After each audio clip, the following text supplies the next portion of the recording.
Hello students, I'm again back with part 2 of chapter number 12, Transport. Students, I hope you'll have seen part 1 of this chapter. If not, do watch it. बेटा एक बहुत ही short video बनाया है, उसमें मैं यहाँ तक complete करा चुकी हूँ। हम लोग पार्ट 2 यहाँ से स्टार्ट करेंगे एडवांटेजेस ऑफ रोडवेज से। तो बेटा रोडवेज़ का सबसे बड़ा जो एडवांटेज है वो ये है कि हम इससे डोर टू डोर कलेक्शन कर सकते हैं और डोर टू डोर डिस्ट्रीब्यूशन भी कर सकते हैं, क्योंकि जब आप अपना दरवाज़ा खोलते हो 4 कदम आगे चलते हो तो आपको रोड दिखाई पड़ती है ना। तो रोडवेज़ का मेजर एडवांटेज यही है कि रोड के थ्रू हम door to door services provide कर सकते हैं, कलेक्शन कर सकते हैं, डिस्ट्रीब्यूशन कर सकते हैं, लोड्स का भी, पैसेंजर्स का भी, ठीक है। और ये बहुत मुश्किल है बेटा किसी और मीडियम के थ्रू करना, क्योंकि रेलवे लाइन आपके घर तक नहीं आती, एयर सर्विसेज आपको आपके घर तक नहीं मिलता है, और ना ही तो आप आपके घर से शिप में बैठ सकते हैं। इसे ध्यान से सुनो, door to door collection, distribution, loads का, पैसेंजर का, ये इजी हो जाता है रोड के थ्रू। आप बसेस के थ्रू भी कर सकते हैं और लॉरीज़ के थ्रू भी इसको कर सकते हैं। बस में आप बैठ के चले जाएं और लॉरीज़ में आप अपने लोड को रख दें, सामान को रख दें, ठीक है। रोड ट्रांसपोर्ट फास्टर भी है, चीपर भी है, भाई जल्दी जल्दी आप एक जगह से दूसरी जगह पहुंच सकते हो, सस्ता भी है। फिर जो फार्मर्स होते हैं वो अपने पेरिशेबल प्रोडक्ट्स को क्विकली मार्केट तक रोडवेज से पहुंचाते हैं। पेरिशेबल आइटम्स कौन से होते हैं बेटा? जैसे कोरिएंडर हो गए, टमाटोज़ हो गए, ठीक है, कोई भी ग्रीन लीफी वेजिटेबल हो गया, ये कैसे होते हैं? पेरिशेबल होते हैं। अगर आपने 1-2-3 दिन में इसको नहीं सेल आउट किया तो ये ख़राब हो जाएंगे। तो जो किसान होते हैं वो अपने पेरिशेबल प्रोडक्ट्स को, इसमें मिल्क भी आएगा, ठीक है, क्या भी आ जाएगा बेटा? मिल्क भी आएगा, है ना। तो इन प्रोडक्ट्स को क्विकली मार्केट तक पहुंचा देते हैं थ्रू रोडवेज, कौन? हमारे पेजेंट्स, हमारे फार्मर्स। फिर जो रोड ट्रांसपोर्ट है ये पॉसिबल है हर एरिया तक। हिली रीजन्स हो वहाँ पर भी रोड ट्रांसपोर्ट है, ठीक है। जहाँ पर अदर ट्रांसपोर्ट मीडियम पॉसिबल नहीं है वहाँ पर भी रोड है। रोड आपको जैसलमेर में भी मिलेगी, है ना, तो रोड आपको मनाली में भी मिलेगी। क्लियर है? तो रोड ट्रांसपोर्ट पॉसिबल है हर एरिया में, हिली रीजन्स में भी, जहाँ पर दूसरा कोई और ट्रांसपोर्ट का मोड आपके पास अवेलेबल नहीं होता है। बेटा अगर हम रोड्स की बात करें तो रोड्स फ्लेक्सिबल हैं, एक्सेसिबल हैं डिफरेंट प्लेसेस पे। भाई ये लंबा रास्ता नहीं लेना है, ये छोटा वाला रास्ता ले लो, है ना। कितनी बार हम लोग क्राइम पेट्रोल में देखते हैं कि ये गाड़ी यहाँ से तो निकली पर यहाँ हाईवे तक नहीं पहुँची, इस रोड तक नहीं पहुँची, तो फिर दूसरे लोग बोलते हैं कि सर इसने जंगल वाला पतला रास्ता ले लिया होगा, ऐसा होता है ना। तो भाई रोड्स फ्लेक्सिबल है, एक्सेसिबल है डिफरेंट प्लेसेस पे। आपको ये रोड से नहीं जाना, आप इस रोड से चले जाओ, इस रोड से नहीं जाना, आप इस रोड पे चले जाओ, ऐसे होता है। जो रूट्स होती हैं और जो टाइमिंग होती है उसे एडजस्ट किया जा सकता है इंडिविजुअल के रिक्वायरमेंट के हिसाब से, और बिना बहुत सारे लोगों को परेशान किए, बहुत बड़े इनकन्वीनियंस के बिना भी हम रूट्स को और टाइम को एडजस्ट कर सकते हैं अगर हम रोडवेज पे चल रहे हैं तो। और बेटा जब तक हम शॉर्ट डिस्टेंस ट्रेवल की बात कर रहे हैं ना, सबसे सूटेबल मोड रोड ही होंगे। Roads are suitable for short distance travel. ये इकोनॉमिकल भी है, बहुत ज़्यादा पैसा लगता भी नहीं है हमारा, ठीक है। आप अगर एरोप्लेन में बैठ के लॉन्ग डिस्टेंस कवर कर रहे हैं तो ठीक है। शॉर्ट डिस्टेंसेस में आप देखो कि जो फेयर होता है वो बहुत ज़्यादा कम नहीं होता है, ज़्यादा ही होता है, ठीक है। एक तो सबसे बड़ी बात होती है ट्रांसपोर्ट में कि आप जिस एरिया में रह रहे हैं वहाँ पर एयरपोर्ट है कि नहीं है, है ना। तो रोड्स बहुत ज़्यादा सूटेबल है जब हम शॉर्ट डिस्टेंस ट्रेवल की बात कर रहे हैं। ये बहुत ज़्यादा इकोनॉमिक है, क्विकर है, इससे गुड्स को भी कैरी किया जा सकता है, लोगों को भी कैरी किया जा सकता है, ठीक है। बेटा हम सीधे हमारे reach straight to their places of destination, हम सीधे अपने डेस्टिनेशन पे पहुंच सकते हैं रोडवेज के थ्रू।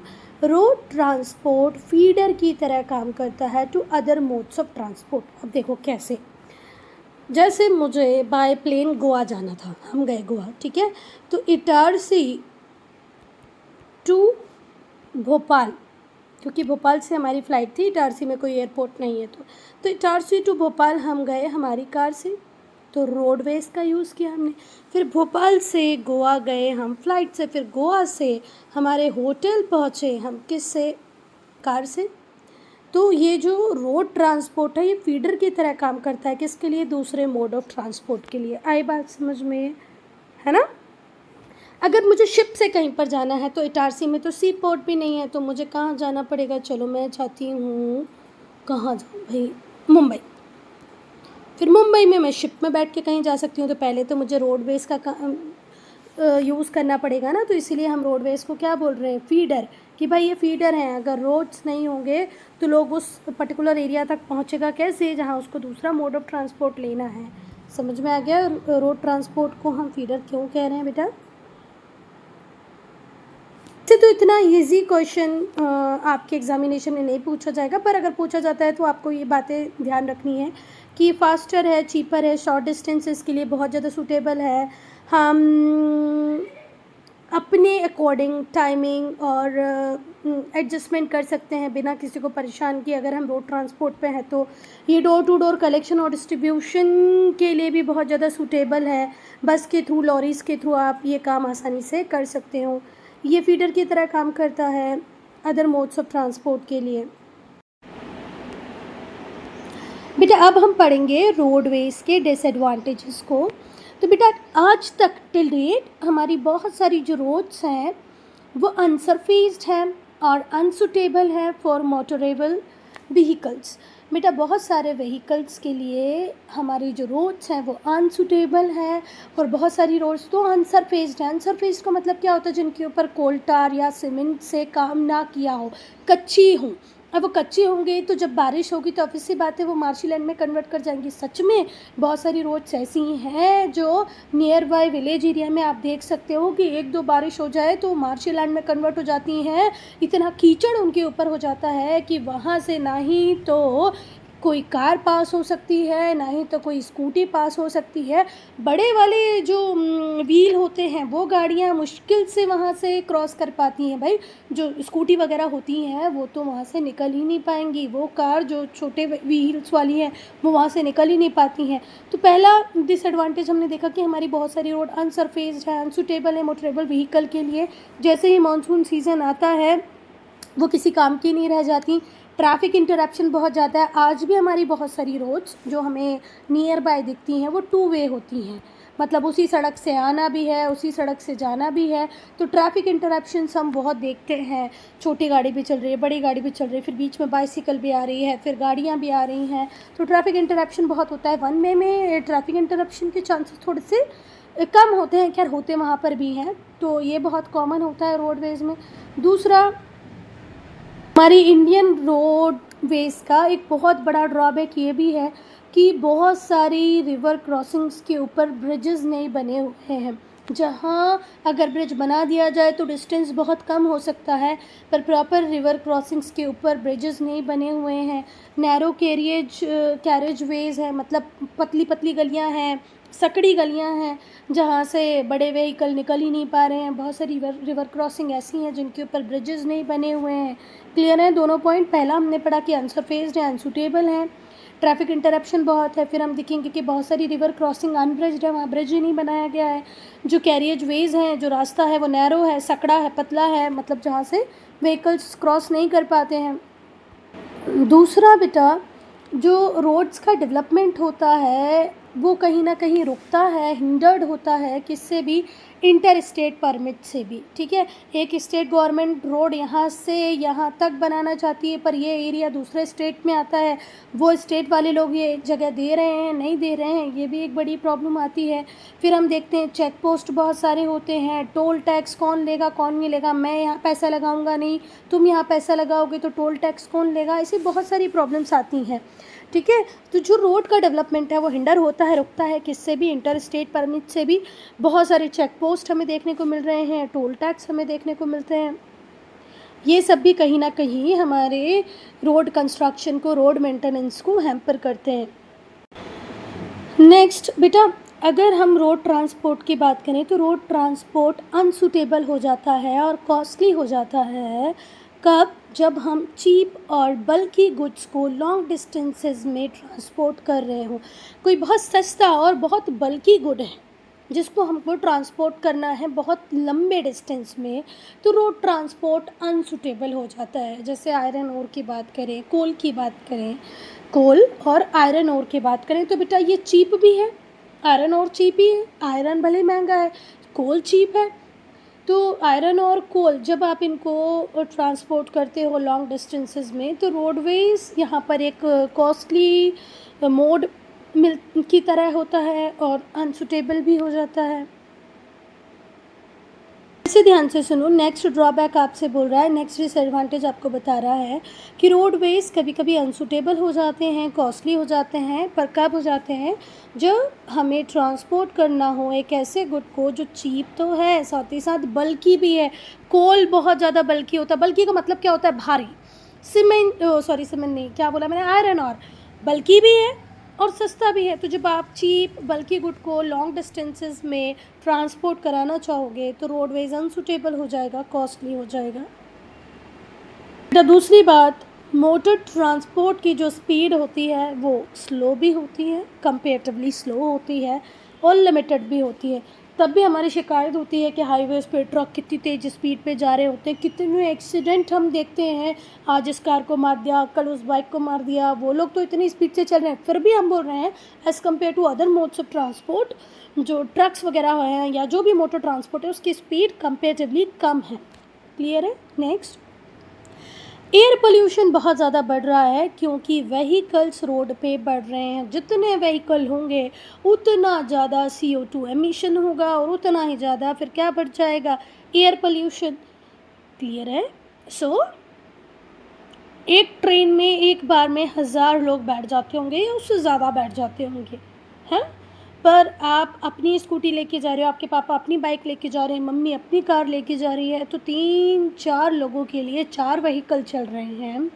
वो सब के सब कहीं ना कहीं एयर पोल्यूशन में कंट्रीब्यूट कर रहे हैं। सो एयर पोल्यूशन भी बहुत ज़्यादा बढ़ रहा है क्योंकि रोड्स पे व्हीकल्स बढ़ रहे हैं। तो एक और डिसएडवांटेज है कि ये पोल्यूशन को बहुत ज़्यादा बढ़ा रहा है। यहाँ पर 1 मार्कर में पूछा जा सकता है, फैक्चुअल इन्फॉर्मेशन इसलिए बता देती हूँ। सब पूछा जाएगा किस स्टेट में सबसे ज़्यादा सरफेस्ड रोड है, तो वो है तमिलनाडु। तमिलनाडु में सबसे ज़्यादा सरफेस्ड रोड है, मतलब कोल tar सीमेंट से बनी हुई रोड है, पक्की रोड है। फिर इसके बाद अगर हम देखें कि और कौन से स्टेट्स हैं जहाँ पर अच्छी खासी एक्सेसिबिलिटी सबसे ज़्यादा सरफेस्ड में, तो किसका ही नाम लोगे? तमिलनाडु का। इसके अलावा कहाँ अच्छी रोड्स मिल सकती हैं? तो वो मिल सकती हैं महाराष्ट्र, कर्नाटका, वेस्ट बंगाल, उड़ीसा। महाराष्ट्र, कर्नाटका, वेस्ट बंगाल, उड़ीसा, यहाँ पर भी अच्छी एक्सेसिबिलिटी है रोड की। पर कुछ एरियाज़ ऐसे हैं जहाँ रोड नेटवर्क प्रॉपर्ली डेवलप नहीं हुआ है, वो है राजस्थान, मध्य प्रदेश। बेटा अब तो मैं मध्य प्रदेश के लिए भी ऐसा नहीं कहूँगी, राजस्थान में गई नहीं, हमारे मध्य प्रदेश में भी प्रॉपर रोड कंस्ट्रक्ट हो रही हैं। इवन मेरी नानी वाला जो घर है, दादी वाला जो घर है, वहाँ तक अब रोड पहुँच गई है, प्रॉपर पक्की रोड। तो मध्य प्रदेश में भी काम हो रहा है, पर ठीक है, बुक में लिखा है तो पढ़ लेते हैं। सबसे ज़्यादा सरफेस रोड वाला स्टेट तमिलनाडु, फिर वेस्ट बंगाल, कर्नाटका, महाराष्ट्र, उड़ीसा, यहाँ पर भी प्रॉपर रोड्स हैं। स्टिल जहाँ पर रोड नेटवर्क प्रॉपर्ली डेवलप नहीं है वो एरियाज़ है राजस्थान और मध्य प्रदेश। अब हम पढ़ेंगे ग्रैंड ट्रंक रोड को, जिससे हम GT रोड भी कहते हैं। Grand Trunk road, GT road. बेटा अब हम ग्रैंड ट्रंक रोड को पढ़ेंगे, किसको पढ़ेंगे? GT रोड को पढ़ेंगे।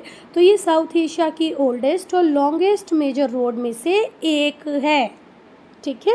साउथ एशिया में बहुत पुरानी रोडें भी हैं, बहुत लंबी लंबी रोडें भी हैं। तो उसमें एक काउंटिंग किसकी भी आती है बेटा? ग्रैंड ट्रंक रोड की भी आती है कि भाई जब आप साउथ एशिया की पुरानी रोड्स को लिखोगे, लंबी रोड्स को लिखोगे, तो उसमें एक कौन सी आएगी? GT road. क्लियर हुई बात? Grand Trunk Road is one of the South Asia's oldest and longest major road. बहुत सारी सेंचुरीज तक इसने लिंक किया है इंडियन सब कॉन्टिनेंट के ईस्टर्न और वेस्टर्न रीजन को, हमारे इंडिया के साथ साथ नेपाल, भूटान, पाकिस्तान, बांग्लादेश, है ना, ये इंडियन सब कॉन्टिनेंट का पार्ट है। तो इस इंडियन सब कॉन्टिनेंट के वेस्टर्न और ईस्टर्न रीजन को जोड़ के रखने का काम किया है किसने? GT रोड ने। शुरुआती दौर की अगर हम बात करें तो इनिशियली ये जो रोड थी इसको बनवाया था शेरशाह सूरी ने, जो शेरशाह सूरी की कैपिटल आगरा को कनेक्ट करती थी सासाराम से। सासाराम क्या था? इसका होम टाउन। सासाराम था इसका होम टाउन जिसको कनेक्ट करती थी ये आगरा से। आगरा क्या था? शेरशाह सूरी की कैपिटल। जब शेरशाह सूरी राजा बने तो उन्होंने कैपिटल किसको रखा? आगरा को रखा। और इनका होम टाउन कौन सा था? सासाराम। तो इन्होंने एक ऐसी रोड बनाई जो आगरा को सीधे कनेक्ट करेगी किससे? सासाराम से। फिर इसको जल्दी ही एक्सटेंड किया गया वेस्टवर्ड, मुल्तान तक ले जाया गया। फिर ईस्टवर्ड इसे एक्सटेंड किया तो सोनार गांव तक ले जाया गया। क्लियर है? शुरुआती दौर में तो ये रोड कहाँ से कहाँ तक बनी थी बेटा? आगरा से सासाराम तक। बाद में इस रोड को एक्सटेंड किया वेस्टवर्ड, इसे कहाँ ले जाया गया? मुल्तान। ईस्टवर्ड एक्सटेंड किया गया तो इसे सोनार गांव ले जाया गया जो कि बंगाल में था। पर अब कहाँ पर है? बांग्लादेश में। पहले का बंगला आपको पता है ना, लॉर्ड कर्जन ने 1905 में 2 भागों में बांट दिया, ईस्ट बंगाल वेस्ट बंगाल, है ना। तो अब एक जो बंगाल था जैसे हम ईस्ट बंगाल कहते थे वो क्या बन गया? बांग्लादेश। तो सोनार गांव कहाँ पर है? बांग्लादेश में। तो अब ये बांग्लादेश तक है और इधर कहाँ तक है? मुल्तान तक है। इस रोड को बाद में और इम्प्रूव किया गया। किसने किया? ब्रिटिश रूलर्स ने किया। और फिर इसका नाम क्या रख दिया? Grand Trunk road. तो बेटा हमारा ड्रीम प्रोजेक्ट गोल्डन क्वाड्रिलेटरल ये भी बहुत ज़्यादा इन्फ्लुएंस्ड था, प्रभावित था किससे? ग्रैंड ट्रंक रोड से। ठीक है, ग्रैंड ट्रंक रोड से इन्फ्लुएंस्ड था हमारा गोल्डन क्वाड्रिलेटरल प्रोजेक्ट। क्लियर है? देखो कोई भी एक ऐसा व्यक्ति होगा ना जिसमें थोड़ा बहुत दिमाग होगा, वो इतनी बातें तो सोच लेगा कि भाई उतने पुराने टाइम में जब शेरशाह सूरी इतनी लंबी रोड बना सकते तो हम क्यों नहीं। तो हमारे अटल बिहारी वाजपेयी ने भी इनिशिएट किया गोल्डन क्वाड्रिलेटरल को। किससे प्रभावित होके? ग्रैंड ट्रंक रोड से प्रभावित हो गए। 4 शताब्दियों से भी ज़्यादा, सेंचुरीज से भी ज़्यादा, क्या लिखा है यहाँ पर? 4 सेंचुरीज जो जीटी रोड थी उसे कैसे याद किया गया? Such a river of life as nowhere else exist in the world. World में ऐसी रोड कहीं पर भी नहीं है। इसकी तुलना किससे की गई है? रिवर से की गई है जहाँ पर जीवन है। ठीक है, तो मतलब इस रोड ने बहुत सारे लोगों की लाइफ के ऊपर इम्पैक्ट डाला। बहुत सारे लोग इस रोड से अपनी लाइवलीहुड को अर्न कर पा रहे थे, भले इसके ऊपर चल के, इसके कंस्ट्रक्शन में या जैसे भी। अब हम बात करेंगे बेटा रेलवेज़ की। बेटा जो इंडियन रेलवे है ये मोस्ट इम्पॉर्टेंट मोड है ट्रांसपोर्ट का हमारी कंट्री में। ठीक है, और इसीलिए इसे क्या कहते हैं? Nations lifeline. आपसे पूछा जाएगा किस मोड ऑफ ट्रांसपोर्ट को हम नेशंस लाइफलाइन कहते हैं, तो वो क्या है? रेलवेज़। इंडियन रेलवे एक क्रूशियल रोल प्ले करती है इंडिया की इकोनॉमी में। Indian railways is playing a crucial role in India's economic development, in India's economic life. So इस मोड ऑफ ट्रांसपोर्ट को हम कहते हैं कि ये सबसे इम्पोर्टेंट है। और ये कहना गलत नहीं होगा, it can be correctly explained. इसको करेक्टली कहा गया है कि ये नेशन की लाइफलाइन है। बेटा जो पहली रेलवे लाइन थी उसे बिछाया गया था, ले डाउन किया गया था मुंबई से थाने के बीच में, जिसका डिस्टेंस था 34 किलोमीटर। और ये कब बनी थी? 1853 में। 1853 में 34 किलोमीटर, 34 किलोमीटर, 1853 मुंबई टू थाने पहली रेलवे लाइन आई। जो इंडियन रेलवे सिस्टम है वो एशिया का सबसे बड़ा रेल नेटवर्क है। और पूरे वर्ल्ड की बात करें तो हम 3rd लार्जेस्ट हैं। रेलवेज़ में 2 बड़ी उपलब्धि बेटा हमारी कि हम पूरे एशिया में 1st नंबर पे हैं जिनका इतना बड़ा रेल नेटवर्क है। और अगर हम पूरी दुनिया को देखें तो वर्ल्ड का 3rd लार्जेस्ट रेल नेटवर्क हमारे पास ही है। किस किस के बाद? यूएसए और कनाडा के बाद। एशिया में 1st हम हैं, चाइना भी नहीं है, हम हैं। और पूरे वर्ल्ड में 3rd हैं हम, यूएसए और कनाडा के बाद। बेटा जो इंडियन रेलवेज़ है वो लार्जेस्ट पब्लिक अंडरटेकिंग है। पब्लिक अंडरटेकिंग का मतलब क्या है? It is controlled by government. हम आज रेलवेज़ को कम्प्लीटली कंट्रोल करती है Indian government, central government, union government, है ना। अच्छा, दूसरी बात बेटा, कुछ लोग बोलते हैं रेलवे को प्राइवेटाइज़ किया गया। नहीं, ऐसा कुछ भी नहीं है बेटा। जो बिल्कुल ग्राउंड लेवल के वर्क थे ना, झाड़ू पोछा स्वीपिंग वाले, सिर्फ उन्हें प्राइवेटाइज़ किया गया, उनके लिए कॉन्ट्रैक्ट दिए जाते हैं। Otherwise entire control is of central government और यूनियन गवर्नमेंट। तो इंडिया का जो इंडियन रेलवेज़ है वो लार्जेस्ट पब्लिक अंडरटेकिंग है जिसे यूनियन गवर्नमेंट रन करती है।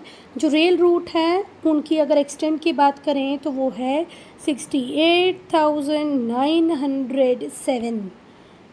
अब तक कितनी जगह रेल नेटवर्क पहुंच चुका है, रेल लाइन पहुंच चुकी है, तो वो है 68,907 किलोमीटर। 68,907 किलोमीटर।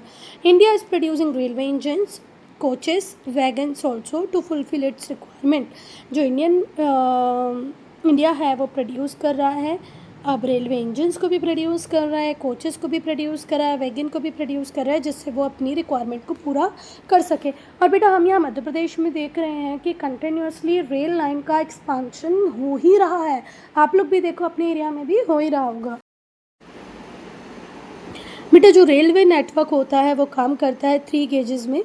अब फिर से ध्यान से सुनना, हम लोगों ने जो देखा है, क्योंकि जब हम खंडवा जाते हैं या राऊ जाते हैं, मऊ जाते हैं, तो वहाँ पर छोटी लाइनें हैं। हो सकता है आप लोगों ने भी देखा हो या नहीं देखा हो। तो बेटा ब्रॉड गेज होता है, मीटर गेज होता है और नैरो गेज होता है। ये आप लर्न कर लेना कि भाई ब्रॉड गेज है तो वो 1.67 मीटर्स का होगा, मीटर गेज है तो 1 मीटर का होगा, नैरो गेज होगा तो 0.79 से 0.6 के बीच में होगा। पहले हम ब्रॉड गेज को पढ़ते हैं। तो जितनी भी मेजर सिटीज़ हैं जैसे मुंबई, चेन्नई, कोलकाता, दिल्ली, ये इन सब में आपको ब्रॉड गेज ही देखने को मिलेगा। 85% जो टोटल लेंथ है हमारे ब्रॉड गेज की, उसे कंसिडर किया जाता है बेस्ट गेज। तो बेटा ब्रॉड गेज मेजर सिटीज़ को लिंक करता है जैसे कि मुंबई, चेन्नई, कोलकाता, दिल्ली।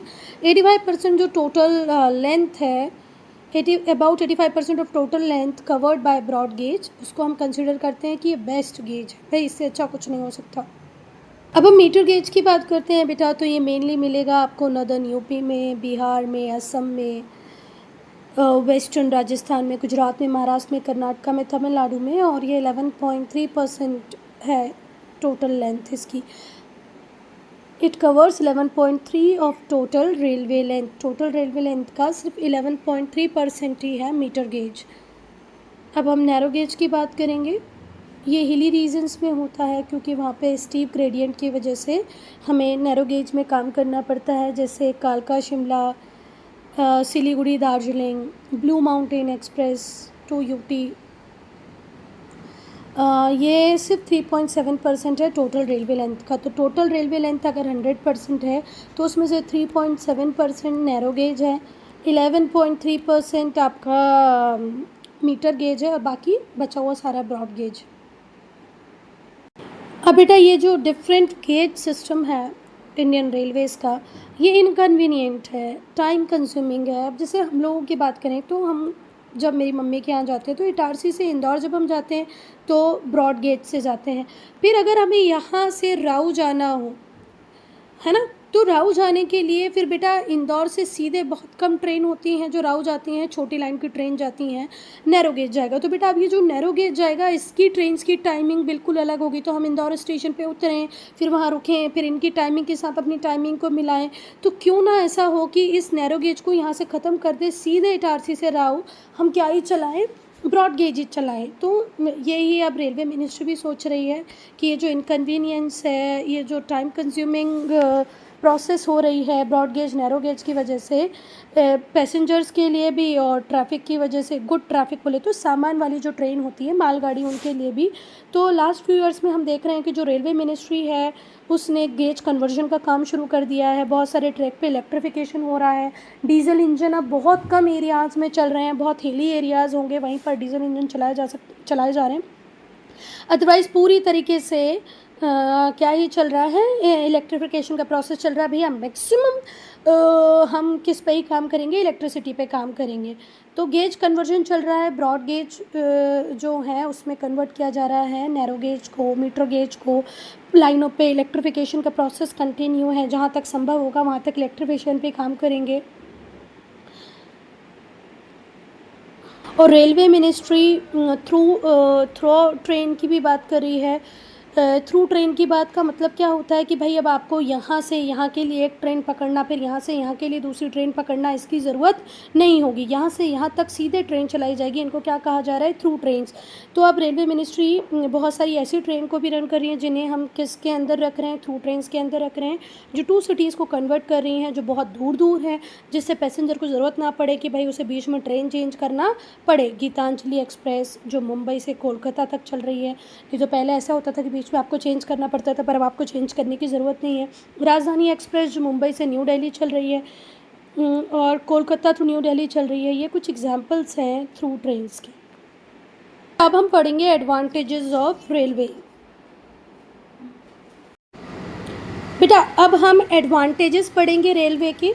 तो देखो, जो रेलवे है वो हमारी जर्नी को इजी भी कर देता है और साथ ही साथ सस्ता भी है। हम हमारी कंट्री के एक कॉर्नर से दूसरे कॉर्नर तक जा सकते हैं, किसके थ्रू? रेलवे के थ्रू। अब देखो, अगर हम बात करें हमारी कंट्री का एक कॉर्नर कन्याकुमारी और दूसरा कॉर्नर मैं ले लेती हूँ जम्मू, ठीक है। सो जम्मू से लेकर के कन्याकुमारी तक एक ट्रेन चलती है जिसका नाम है हिमसागर एक्सप्रेस। कौन सी है? Himsagar Express, Jammu Tawi to Kanyakumari. तो आप एक कॉर्नर से कंट्री के दूसरे कॉर्नर तक पहुंच रहे हो, और ऐसी बहुत सारी ट्रेन होंगी भैया जो आपको east west north south connect करा देती होंगी। हिमसागर, जम्मू तवी टू कन्याकुमारी। चलो, सो आप एक कंट्री के एक कॉर्नर से दूसरे कॉर्नर तक पहुंच सकते हो, वो भी ट्रेन के थ्रू, सस्ते में, और बहुत ही जर्नी आपकी कैसी होती है? ईजी। आप ट्रेन में चल सकते हो, घूम सकते हो, वॉशरूम्स होते हैं, तो मतलब कहीं कोई प्रॉब्लम आपको नहीं होगी। भाई पुअर के लिए जनरल डब्बे भी होते हैं, तो एक्स्ट्रा जो अल्ट्रा रिच होते हैं उनके लिए एसीज़ होते हैं, तो फिर भी मिडिल क्लास के लिए 3 टायर होता है। तो मतलब इस तरीके से रेलवे हमारी जर्नी को ईजी भी बना देता है, सस्ता भी है, एक कॉर्नर से दूसरे कॉर्नर को कनेक्ट करता है। रेलवे हेल्प करता है हमारे एग्रीकल्चर प्रोडक्ट्स को बेटर वे में डिस्ट्रीब्यूट करने में, ठीक है।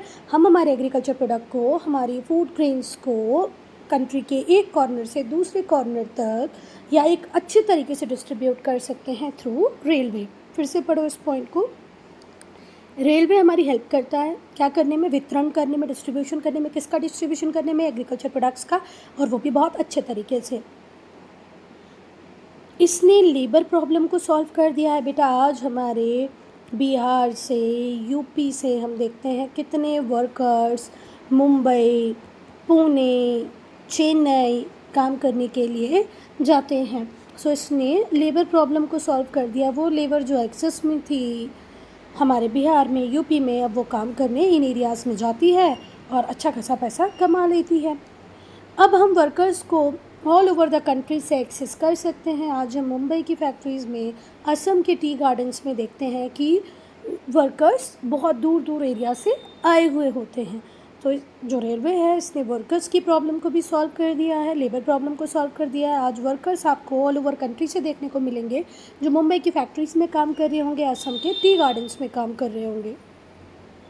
तो अभी तीनों एडवांटेज को एक बार देख लेते हैं। ये ट्रैवलिंग को इजी कर देती है, चीप भी है, एक कॉर्नर से दूसरे कॉर्नर आपको पहुंचा देती है। इससे एग्रीकल्चर प्रोडक्ट का डिस्ट्रीब्यूशन बेटर वे में हो रहा है। इसने लेबर प्रॉब्लम को सॉल्व कर दिया है।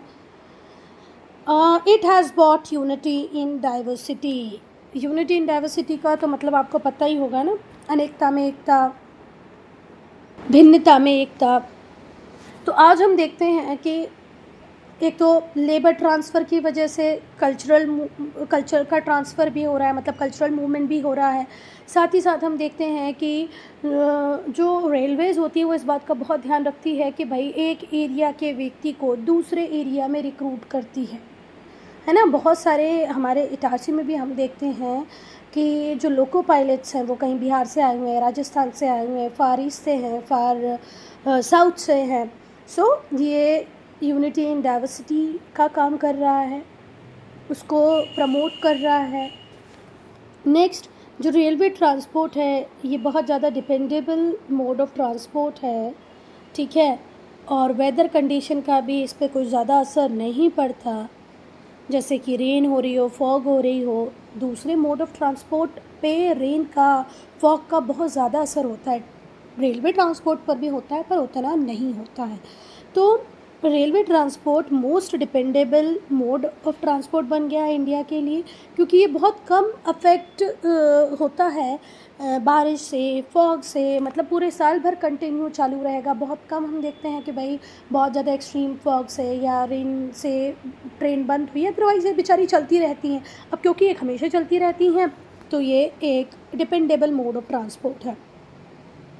बेटा जो ट्रेन्स होती हैं इनका फिक्स्ड रूट होता है, शेड्यूल होता है, इनकी जो सर्विसेज हैं बहुत ज़्यादा सर्टेन है, यूनिफॉर्म है, रेगुलर चलती हैं as compare to other modes of transport. भाई शेड्यूल्ड है, फिक्स्ड रूट है, रिजर्वेशंस पहले से हो जाते हैं, तो ये रेगुलरली चल रही हैं। तो मतलब एक क्या बोलना चाहिए, भरोसा जिस पे हम कर सकते हैं वैसा मीन्स ऑफ ट्रांसपोर्ट है, रिलायबल मीन्स ऑफ ट्रांसपोर्ट है।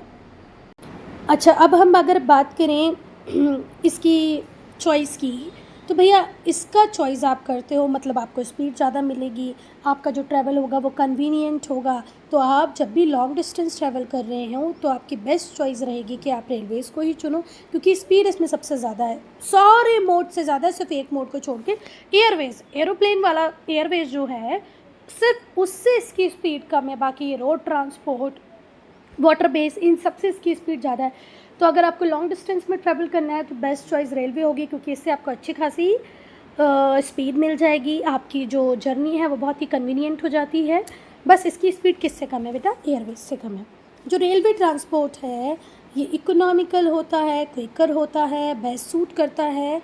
जब आप हैवी और बल्कि गुड्स के ट्रांसपोर्ट की बात कर रहे हो, आप लोगों ने देखा होगा मालगाड़ियों को, गुड्स ट्रेन को, उनमें भर भर के सामान हम वन प्लेस टू अनदर भेज सकते हैं, बहुत ही इकोनॉमी, मतलब बहुत कम कॉस्ट में बहुत जल्दी भेज सकते हैं, है ना, और लंबे डिस्टेंसेस में भी पहुंचा सकते हैं। इससे शोल्डर्स का मूवमेंट भी बहुत इजी हो जाता है, डिफेंस इक्विपमेंट वगैरह इजीली चले जाते होंगे। आप लोगों ने कुछ ऐसी वाली ट्रेन देखी होंगी ना जो ऐसी होती हैं, इसके ऊपर यहाँ पर ट्रक रखे रहते हैं, और कई बार हम लोग देखते हैं हमारे आर्टिलरीज़ वगैरह भी रखी होती हैं, है ना, ट्रक, कार, आर्टिलरीज़ देखी होंगी आप लोगों ने। ऐसी वाली ट्रेन नहीं देखी होंगी जो यहाँ पर आर्टिलरी रखी होती है, इस टाइप के होते हैं उनके वैगन्स। सो अगर आपको बल्कि गुड को लॉन्ग डिस्टेंस में ट्रैवल कराना है, आपके शोल्डर्स को मूव कराना है, डिफेंस इक्विपमेंट को मूव कराना है, तो भी रेलवेज एक बेस्ट सुटेबल ऑप्शन होता है। बेटा इस ट्रेन की बात कर रही हूँ मैं, इस गुड ट्रेन की। देखो इसके ऊपर ट्रक वगैरह भी रखे हुए हैं ना, डिफेंस इक्विपमेंट भी इसके थ्रू जाते हैं, ये डिफेंस इक्विपमेंट ही है। चलो बेटा, तो दूसरी बात ये है कि रेलवे की जो कैरिंग कैपेसिटी है वो एक्सट्रीमली लार्ज है। मैंने पहले भी बताया, बड़े बड़े ट्रक, कार, हज़ारों हज़ार लोग एक साथ ट्रेन में जा सकते हैं, तो भाई कैपेसिटी तो बहुत ज़्यादा है। ये सेफेस्ट फॉर्म ऑफ ट्रांसपोर्ट है, एक्सीडेंट के चांसेस भी बहुत कम होते हैं। साल 2 साल में 1-2-3 एक्सीडेंट होते हैं और उसमें भी हाहाकार मच जाती है, बाप रे रेलवे का एक्सीडेंट हुआ। ब्रेकडाउन्स बहुत कम होते हैं, एक्सीडेंट बहुत कम होते हैं, तो सेफेस्ट मोड है। अब अगर बेटा हम रोड की बात करें तो रोड में हम लोग न्यूज़पेपर उठा के देखें तो हर दूसरे दिन आज इसका एक्सीडेंट, कल उसका एक्सीडेंट, रोज़ ना रोज़ कोई ना कोई एक्सीडेंट होता है। रेलवेज़ में ये बहुत कम है, होता है ये नहीं बोल रहे, पर कम है। अब हम डिसएडवांटेजेस पढ़ेंगे कि भाई रेलवेज़ के क्या डिसएडवांटेजेस हो सकते हैं। तो हैवी एक्सपेंडिचर की ज़रूरत है, एक एक इंजन को बनाने के लिए, लोको को बनाने के लिए, वैगन्स को बनाने के लिए बेटा कितना आयरन लगता है आपको पता है। टेक्नोलॉजिकली अब हम एडवांस हो रहे हैं तो नई नई टेक्नोलॉजी हमें चाहिए। हैवी एक्सपेंडिचर, पैसा अच्छा खासा खर्चा होता है रेलवे लाइन को बिछाने में भी, उसके कंस्ट्रक्शन में, उसके मेंटेनेंस में। तो भाई ये पैसा तो लेता है, हैवी एक्सपेंडिचर वाला एरिया है। रेलवेज के नॉट पिक और पुट डाउन पैसेंजर और लोड्स डोर टू डोर।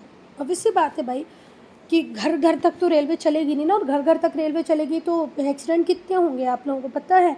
कितनी बार हम लोग देखते हैं जरा सा गेट लगते हैं, लोग नीचे से ऊपर से निकल के जाने लग जाते हैं। तो सही भी है, होना भी नहीं चाहिए घर घर तक। तो एक रेलवे का डिसएडवांटेज हम ये पढ़ रहे हैं कि ये आपको घर से उठा के घर तक नहीं छोड़ सकती है, सामान को घर से नहीं लेगी, घर तक नहीं छोड़ेगी। डिफरेंट गेट सिस्टम है जो इनकन्वीनियंट और टाइम कंज्यूमिंग होते हैं पैसेंजर के लिए भी और गुड्स ट्रैफिक के लिए भी। अब बेटा जो पहाड़ी क्षेत्र होते हैं, ठीक है, जो हिली रीजन्स होते हैं, उनमें स्टीप स्लोप होता है, तो उनकी इस ढलान की वजह से, स्टीपनेस बोले तो ढलान की वजह से, ढलान की तीव्रता के कारण हम देखते हैं कि वहाँ पर सिर्फ नैरो गेज ही चल पाता है, नैरो गेज ऑफ ट्रांसपोर्ट ही चल पाता है, मतलब छोटी लाइन की गाड़ियाँ ही चल पाती हैं। और दैट टू वो भी सारे हिली रीजन्स में नहीं चल पाती बेटा, बहुत सारे हिली रीजन्स आज भी ऐसे हैं जहाँ तक ट्रेन नहीं पहुँच पाती हैं। एक एरिया तक पहुँच जाएंगी, उसके बाद आपको फिर गाड़ी वगैरह करके जाना पड़ेगा, टैक्सी वगैरह लेना पड़ेगा। तो हिली रीजन में स्टीपनेस बहुत ज़्यादा होती है, इस वजह से हम देखते हैं कि नैरो गेज ही काम कर पाता है और वो भी हर हिली रीजन में काम नहीं कर पा रहा है। रेल ट्रांसपोर्ट बहुत ज़्यादा फ्लेक्सिबल नहीं है, इसके जो रूट्स हैं, जो टाइमिंग है, उसे इंडिविजुअल के रिक्वायरमेंट के हिसाब से चेंज नहीं किया जा सकता। जैसे हम लोग देखते हैं कि बहुत सारी ट्रेन हमारे घर इंदौर जाने के लिए रात में 2 बजे होती हैं, 3 बजे होती हैं, तो हम ऐसा तो नहीं कर सकते कि नहीं भाई 3 बजे रात को तो मैं नहीं उठ पाऊँगी, बहुत प्रॉब्लमेटिक है, छोटे छोटे बच्चे हैं, आप इसको 9 बजे चला दो, तो ऐसा हो पाएगा क्या? बिल्कुल नहीं हो पाएगा। तो जो रेल ट्रांसपोर्ट है वो फ्लेक्सिबल नहीं है, इसके रूट्स, इसकी टाइमिंग इंडिविजुअल रिक्वायरमेंट के हिसाब से चेंज नहीं होती हैं। जो रेल ट्रांसपोर्ट है ये अनसुटेबल हो जाता है, अनइकोनॉमिकल हो जाता है जब शॉर्ट डिस्टेंस की हम बात करें, ठीक है, स्मॉल ट्रैफिक्स एंड गुड्स। तो जब छोटा मोटा गुड यहाँ से वहाँ ले जाना हो, शॉर्ट डिस्टेंस में आपको जाना हो, तो ये अनसुटेबल भी हो जाएगा और अनइकोनॉमिकल भी, महंगा भी है, ज़्यादा सूट भी नहीं करेगा। देन एक और सबसे बड़ा डिसएडवांटेज ये है बेटा कि आज भी हम देखते हैं कि बहुत सारे गांव में रेलवेज़ है ही नहीं। Large rural areas have no railway service. बहुत सारे गांव ऐसे हैं आज भी हमारे पास, रूरल एरियाज़ ऐसे हैं जहाँ पर रेलवे सर्विस नहीं है, क्योंकि इसमें कैपिटल रिक्वायरमेंट बहुत चाहिए होती है, ठीक है। So student, I am ending this video here only. If you have any doubt, any problem, to write in comment section. If you want to change the format of the video, want me to change the format of the video, kindly write in comment section. हम waterways को part 3 में पढ़ेंगे, clear है?